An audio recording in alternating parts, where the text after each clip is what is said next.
You didn't lose yourself in that relationship.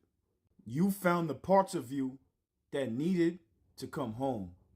Chosen ones, you didn't lose yourself in that connection. You lost the mask that you thought was you. And what came rushing back were all the parts of your soul you abandoned to survive. Stop calling it failure. Start calling it homecoming. Stay tuned. Valerie, talk to him. Let me tell you something they don't teach you when you're out here trying to piece yourself back together after heartbreak. You didn't lose yourself in that relationship. You lost the version of you that was built on survival. The version that learned how to perform just to be loved. The version that bent over backwards, that kept quiet, that shrank her light so someone else could feel secure standing next to her. And when it ended, it didn't break you. It broke the spell. Because the truth is, you didn't fall apart, you fell inwards. You started remembering the version of you that existed before the world told you who to be. Before your worth got tied to someone else's attention. Before you mistook being chosen for being cherished. See, chosen ones, sometimes the loss is the liberation. Sometimes the relationship that wrecked you was the one that brought your soul back online. You stopped reaching for someone to save you, and you realized it was never about finding the one. It was about becoming the one for yourself. So don't regret what cracked. That fracture is where the real light came through. That wasn't heartbreak, that was a homecoming. And every version of you that thought you had to be small, to be loved. She's not gone, she's finally safe. Welcome back. When you change the way you look at things, the things you look at change. When you change the way you look at things, the things that you look at change. So you see, chosen one, you have this unique ability to be able to rewrite and change timelines. You can look at your past and you can rewrite that timeline by changing the emotion that you look at that timeline with. And therefore, you can change your future and your present by just changing your mood. So I say all to say is that you've been through so much in your life. You have been in situations to where you've learned, you've grown so much. And because you've learned and because you've grown so much, you wanted to be able to afford that same ability, that same vantage point, that same gratuity to your partner. Because you know what it looks like to be lost in this world. So you love that person with all your heart and you want to give them the wisdom that you acquired through your heartbreak. But because of that, they end up taking advantage of you. You ended up truncating yourself voluntarily, not because you were weak, not because you didn't know any better, but because you actually did know better. You knew what you needed, therefore you know what they needed, and they end up taking advantage of it.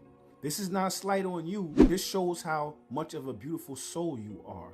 So now that that person showed you where your cracks were still at, that person showed you where people pleasing still resides. So now you can transmute and you can change the timeline based on how you look at it. So now the fact that you look at it from a vantage point of what did this teach you and show you rather than what did it take from you, you change the timeline from being a victim to being a champion. Valerie, talk to him. Exactly, because when you change the lens, you change the lesson.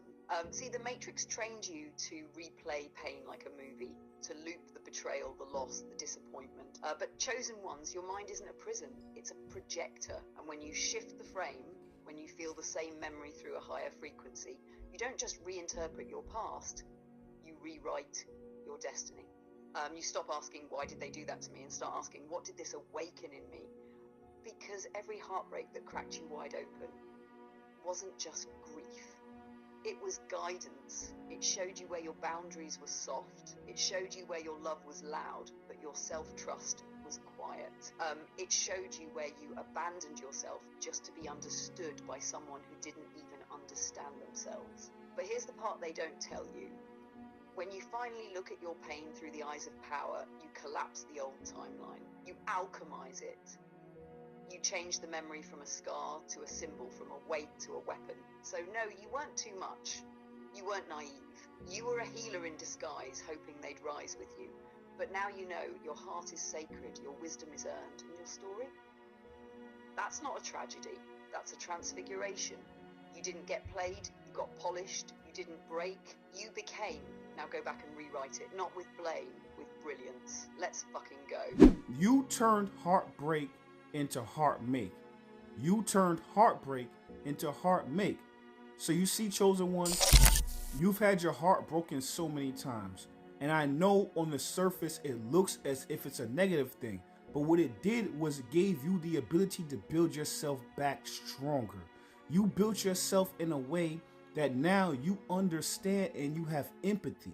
It's hard to have empathy when you've never been through anything. But because you've been through everything, you understand everything. You understand what other people feel. You understand the heartbreak. You understand shadow so much you understand agape love.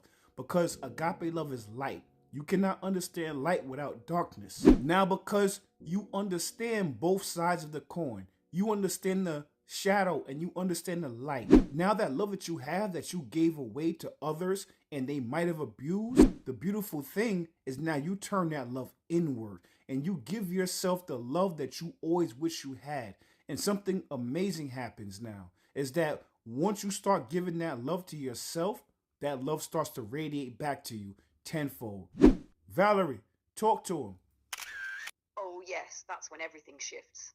Because chosen ones, when you finally start pouring that love back into yourself, you're not just healing, you're activating. You're taking every ounce of loyalty, protection, softness, wisdom, everything you used to give away so freely, and you're returning it to source, to you. And that's when the glow changes. That's when your aura gets heavy. Not because it's burdened, but because it's full. See, most people only know love in one direction, outward. They give it away hoping it buys them belonging. But you earned your way back into your own arms. You learned to love yourself, not out of ego, but out of remembrance. You remembered that your love was never the problem. It was just misplaced. And now that it's home, now that it's inward, now that it's sacred, it begins to echo. People feel it without you saying a word. They feel it in your stillness. They feel it in your no. They feel it in the way you protect your peace, like royalty. Because when you radiate from self-love, you don't chase, you attract. You don't seek validation, you become the vibration. And suddenly the world mirrors back everything you gave, not to punish you, but to honor you. Because you finally stopped waiting to be chosen. You chose yourself, and the universe can't help but bow to that.